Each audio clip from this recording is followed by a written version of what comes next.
It's a pleasure to be here in front of you all. My name is Ben, and I'm going to be talking about my journey with hypopituitarism and hypopituitarism. Sorry, bit of a tongue twister. And parenting after a germ cell tumour. There we go. So I was first diagnosed in October 2003, age 11, with two bifocal suprasellar and pineal germinomas, excuse for the pronunciation. Obviously came as a bit of a shock to my parents. My first symptom was actually, I had very wonky eyes. You might be able to see I had one eye pointing straight and another pointing a completely different direction. And I went to an optician who then referred me to an MRI scan, and that's where this all started. Thankfully, given the specific diagnosis I received, I only required a course of, not only, but I required a course of radiotherapy rather than any chemotherapy or potentially even worse, brain surgery, which would have been quite deep into my brain. However, I did suffer what was called somnolence syndrome and went into a coma-like state for about 3 to 4 months, where I was sleeping 18 to 22 hours of the day. And that lasted for a couple of months. But then I was given the all clear in the summer of 2004 and kept having 6 monthly and yearly MRI scans to just check whether anything was going on in my brain until I went to university. Thankfully, because of the age I had my tumour, I was relatively young, I was 11 years old, I managed to catch up with my school, did my GCSEs and A-levels without difficulty, and I went to the University of York and studied history.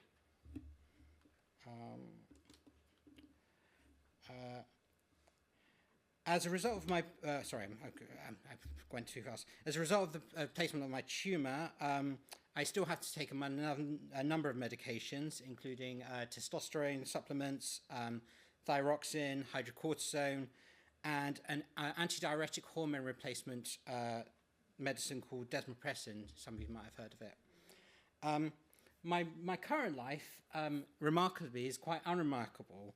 I qualified as a solicitor in 2017. That's my current practicing certificate up there. I work as a commercial litigator. I married the love of my life, Eleanor, and in 2019, and I enjoy various hobbies, including building Lego, and as you can see there, and playing various board games. At the time of my diagnosis, my fertility wasn't really properly considered. It was considered, but it wasn't seen as a priority because of my age. I was 11 years old, and the relative unknowns of whether my body had properly developed in time to produce any kind of fertility whatsoever. So a decision was made not to collect any kind of sperm or any kind of attempt to produce any kind of fertility, do any tests of that kind. I first went for a sperm count in around 2018, and I found I had no sperm whatsoever.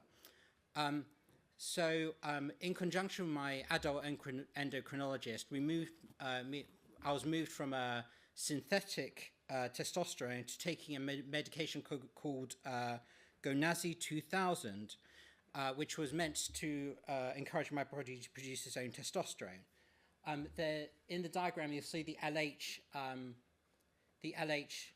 diagram going from the pituitary gland and crossing over to the testes. So the Gonasi 2000 was meant to stimulate the LH part of that method, part of that message. And then after a year and a half of being on this, I was then put on a medication called Menopur 150, which is the FSH in this diagram. And then after 6 months of Menopur 150 treatment, I went for another sperm count and had about a sperm count of around 200,000, give or take, which isn't a very good sperm count. I think the required sperm count for fertility is about 20 million per mils, if I understand. Because of my very low sperm count, my wife and I were advised that a natural conception would be exceptionally unlikely, and therefore we decided to proceed with IVF. We went through 2 rounds of IVF, and we managed to get 5 healthy embryos stored for when we needed to use them. We went through a 3rd round, and that had to be abandoned in the early weeks because the medication that my wife was taking wasn't working, and therefore the diagrams didn't seem to work, and therefore we abandoned that attempt. However, the reason for that became very clear in the next couple of weeks. Whilst on a holiday to York, Eleanor started to feel quite unwell. She usually loves her red meat, and she just went completely off it.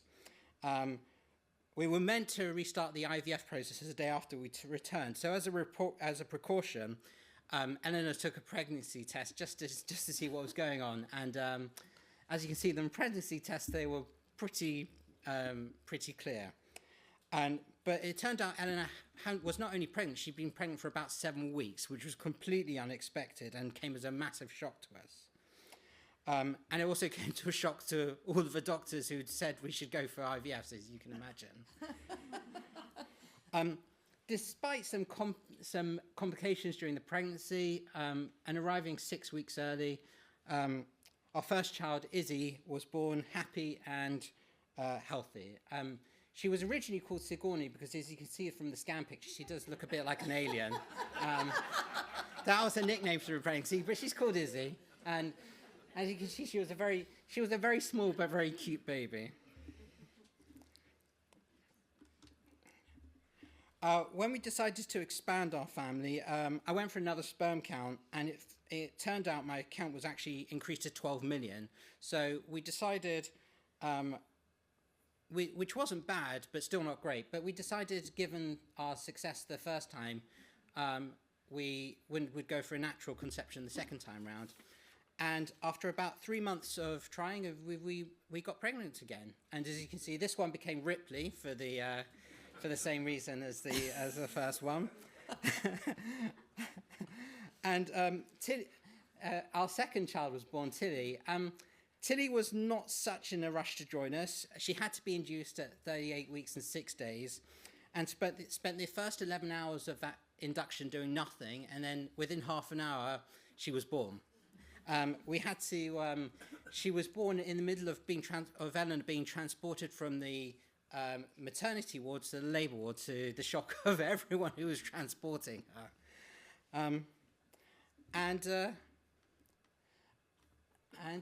Sorry, what's going on? And this is my life at the moment. A 3-month-old. A 3-month-old and a 7-month-old. Certainly tiring, messy, and smelly, but something I would not change. The one thing I would say is I think having my cancer has perhaps made me somewhat of a hypochondriac in relation to them, thinking the worst is happening when all they're having is a simple cold or a rash. But it's also made me aware of how lucky I am to have such wonderful kids. Now, here comes this question. How much did all my treatment cost? Despite the best efforts of my endocrinologist, none of the Gonasi or the menopause would be supplied by the NHS. The Gonasi costs about £150 for 3 months' worth of medication, so that costs about £600 a year. The menopause, however, was much more expensive. The reason it's an Asda receipt, because Asda was the only place within a 10-mile radius who would actually give me the prescription for the menopause, because of how expensive it was. 6 months of medication cost £3,113, and therefore it cost about £6,226 a year. I had to keep taking the menopause for 4 years because I needed it to create my family, and I wanted to keep taking it so that any levels I had wouldn't get too low and therefore make conception impossible. So by a rough estimate, I spent around £27,000 to get to where I wanted. This, of course, doesn't take into account the rounds of IVF we went through, the 2 IVF collections we undertook in the first place. But even discounting the IVF, we wouldn't have been able to do the IVF without the medications that I needed to get to where I am. The fact that we had to fund this medication ourselves is unfortunate, but unfortunately reflects the general attitude the NHS has towards fertility, particularly male fertility. It's a postcode lottery on whether you might even be entitled to a round of IVF funded by the NHS. Some trusts have different practices, and some don't even offer IVF one round. And even if you can get the funding, the wait can be long and excruciating. However, for people like myself and others who have had germ cell tumours, it strikes me as increasingly and extremely unfair that because of the illness that myself and other people have suffered, they should be denied the chance or ability to have children of their own unless they have the money to afford such treatment. I mean, we were extremely lucky. You know, I'm a solicitor, so I'm a fairly well-paid job, and you know we have families who are able to support us, but not everyone's in the same situation. I don't want to give false hope to people here, as I know I was very lucky, and the treatments I had might not work for everyone. But it seems to me that people who have germ cell tumours should at least be given an opportunity to have children of their own and be given treatment without the financial constraints to be able to do so.